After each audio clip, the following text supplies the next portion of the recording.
Examination. इस चीज़ के लिए मैं बता पाऊंगा कि जो अभी जो नेट एनटी एग्जाम ले रही है वो आरपीएससी पैटर्न पे है। क्रोनोलॉजी जो क्रमवार सिस्टम है वो ज़्यादातर पूछा गया और कुछ टॉपिक है जिनके बारे में क्वेश्चन आए नहीं, जैसे इंडियन थिंकर्स, वेस्टर्न थिंकर्स, पब्लिकेट्स के क्वेश्चन आए नहीं। मतलब एक मॉडर्नेट पेपर हमेशा बना रही है एनटी, हर एग्जाम एक अलग लेवल पे करा रही है। मतलब पिछले 3-4 बार एग्जाम दे चुका, 4 बार मैं नेट कर चुका, लेकिन जेआरएफ के लिए मैं एग्जाम दे रहा हूं। सर तो मतलब सिलेबस को ध्यान में नहीं रखा बिल्कुल, और कहीं से भी कुछ भी पूछ लिया। ध्यान पे नहीं, कहीं से भी कुछ भी आता है, कोई ब्लूप्रिंट फॉलो नहीं होता है इस पेपर में। तो क्या बोलना चाहेंगे, एनटीए को मैसेज क्या देना चाहेंगे कि भैया एटलीस्ट पहले सिलेबस बताओ, फिर उसके बाद सिलेबस तो आता है, लेकिन सबसे बड़ा मतलब ये कह रहे हैं एनटीए को कि ब्लूप्रिंट एकदम प्रॉपर तरीके से नहीं होता वो। सिलेबस में कुछ तो क्वेश्चन रखो जिसकी वजह से स्टूडेंट कर पाए। मतलब आप आधारित थोड़े रख रहे हो, जैसे इंडियन थिंकर्स, वेस्टर्न थिंकर्स और पब्लिकेट से कुछ आया नहीं। अच्छा। इस पेपर बिल्कुल नहीं आया, कुछ भी नहीं आया इस चीज से। तो ऐसे एक भी क्वेश्चन नहीं आया, ये बहुत बड़ी बात है। वेस्टर्न थिंकर, इंडियन थिंकर बिल्कुल शार्प, एकदम कुछ भी क्वेश्चन नहीं उनमें से। हाँ तो मतलब ऐसा पेपर का जो लेवल था बहुत अच्छा था, ऐसी कोई बात नहीं कि पेपर ठीक नहीं था, पेपर अच्छा था, लेकिन थोड़ा सिलेबस से थोड़ा सा आउट हो गया कि जो टॉपिक्स वगैरह जो दे रखे थे वो बिल्कुल उनमें से नहीं था। अच्छा, पेपर वन के बारे में। पेपर 1 बहुत अच्छा था, इसमें डीआई वगैरह जो भी मैथ्स वगैरह के थे,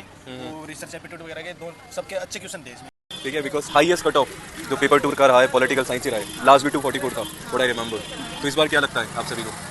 इस बार शायद कट ऑफ कम जाएगी मेरे हिसाब से। जो पेपर टिपिकल था, थोड़ा असर्शन रीजन वाले क्वेश्चंस थे जो कि पिछली साइकिल्स में नहीं आ रहे थे, बिल्कुल इस बार आए हैं। क्रोनोलॉजी बेस्ड क्वेश्चन ज़्यादा थे। ऑलराइट, फैक्चुअल बेस कुछ था, फैक्चुअल भी था। क्रोनोलॉजी सीक्वेंस वाले। और what about paper 1? Paper 1 easy, DI तो वेरी सिंपल, बहुत सिंपल। किस पे था? रेशियो, परसेंटेज, किस पे बेस था? डीआई और डायरेक्टली था?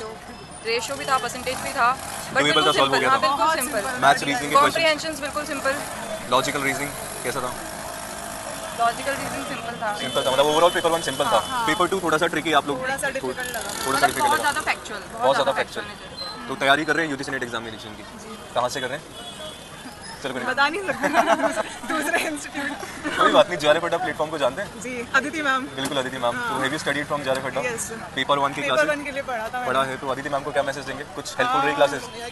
हाँ, हेल्पफुल तो रही है। मतलब ओवरऑल प्रिपरेशन वाइज अच्छा है, मतलब कि मैम बहुत इजी कर देती है प्रिपरेशन को, जो भी कॉन्सेप्ट है वो बिल्कुल क्लियर हो जाता है। That's very very good. तो आप भी सब्सक्राइब करें, कर ही रखा होगा, बाकियों को भी बोलें सब्सक्राइब करने के लिए। Any last word from your side to the students? का लास्ट एग्जामिनेशन यूजीसी नेट होने वाला है, क्या ध्यान में रखना है?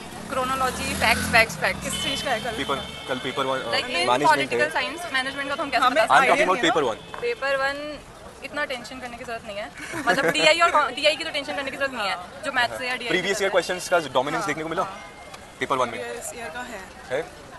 चलो एक वो एल्बिडो वाला क्वेश्चन था, वो अच्छा था एक्चुअली। क्रोनोलॉजी है, उसमें भी क्रोनोलॉजी था शायद, है ना?